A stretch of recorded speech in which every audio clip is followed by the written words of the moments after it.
Hi, I'm Jared P. Scott. I'm the director of the Great Green Wall. Thanks so much for joining us here at the KDocs FF. We're thrilled to be here. This year's theme is resistance, freedom, and justice. Now, our film follows Inna Modja, a Malian singer and activist across the African Sahel, along this burgeoning idea to grow a Great Green Wall from Senegal to Djibouti.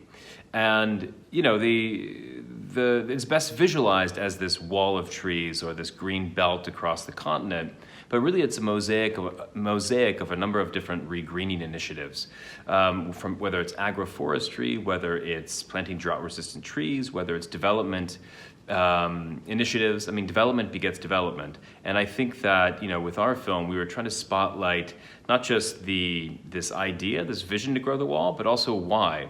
Showing that this land is severely degraded. 75% of the Sahel is severely degraded land.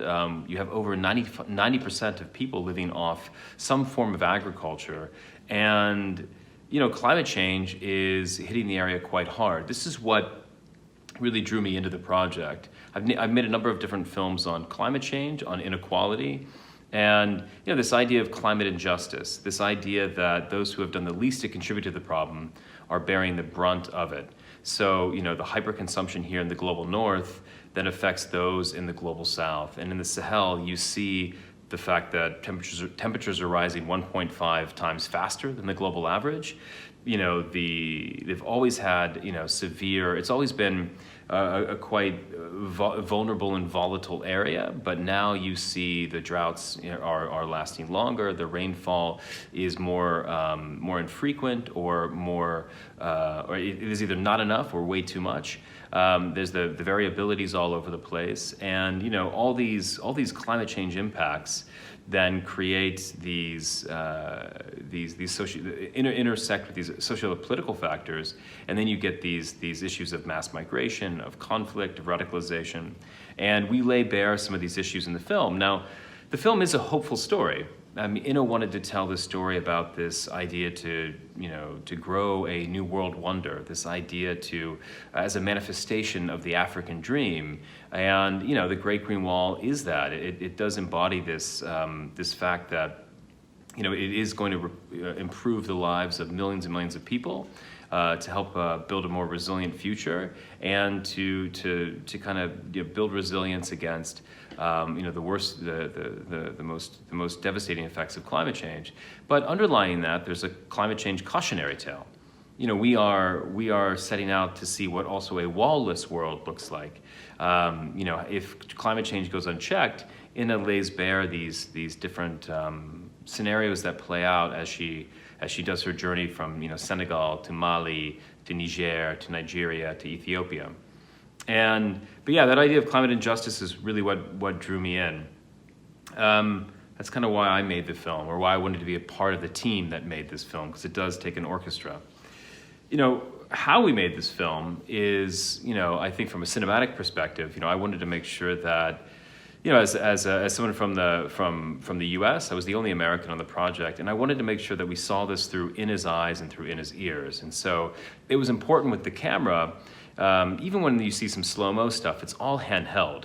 So we decided to there was no tripods, there were no interviews that would make it feel like there was some kind of separation between the person on screen and the filmmaker, and therefore the audience. So as you see, it's actually all very conversational, and it's all handheld. And the camera is always going to be playing at the eye line, whether it's Inna's eye line or the fascinating people that she meets along the way on with their eye line. But the idea was to have it feel that you were embedded and immersed with Inna.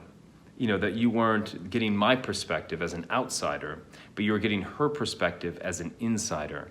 Inna knows this area. She's from Mali. She's played music across the Sahel. She's traveled across all of Africa and the Sahel, and we wanted to make sure that we maintained that immersion with her, that intimacy. Because this is a film, told through Inna's eyes and told by Africans. It's an African story, and that was very important to us, that I did not interfere with that. So, I think I was more of a conduit.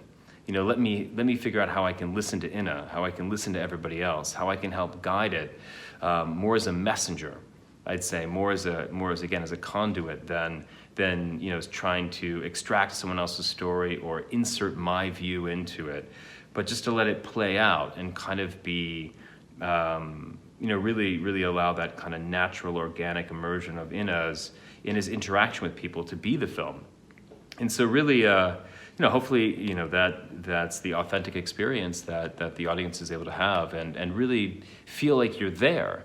Because that's the idea of cinema, right? Is that you feel transported to another place and that you think differently, that you think differently about the world we share. And, it's festivals like this and films like this that endeavor to do that. They endeavor to change the way that we think about our shared planet. Now, when I think about, am I hopeful? I think about how, like climate change itself, the solutions, are going to be a process as well. There's no silver bullet. It's a silver buckshot. And I think we all have a role to play. We all have something to do. I recommend reading Jonathan Safran Foer's book, We Are the Weather. I think it's one of these books that is incredibly empowering. And, I think he says in that, we're not going to save the planet, and we're not, it's not that we're going to save the planet or not save the planet. We will determine that amount of loss, that we actually do have choice, we do have agency, we do have ownership. And, we're not doomed, but we're not going to be okay. And so am I hopeful? I have a sobering optimism, but, we have a lot to do. Now the Great Green Wall is one of those things, but again, there's no silver bullet. We have to radically change the way it is that we use and produce energy. We have to radically change our understanding of equity globally. We are in a crisis, and as our friend Greta Thunberg would say, we have to treat this like a crisis. And I hope that this film, like so many people leading this movement, we all have a part to play. But it was a pleasure to be able to go there with Inna and shine a light on those on the front lines. Because I think the stories right now are those who are either on the front lines or the fence lines of this climate crisis. And I think we have to do our part to make sure that those stories are heard, that those voices are heard, that they're represented, and that that we recognize our culpability and therefore our decision for how it is that we want to change the future. So I just hope that everyone here at the festival this year feels like they've learned something, that they've walked away with a different appreciation or understanding for the issues and what's at stake. And thanks so much for watching our film. Hopefully it'll spark something in your life or among your friends or your family to have conversations and hopefully take action in some way that is meaningful and enduring. So thanks so much for watching the film and for listening to me gab on about it. Ciao.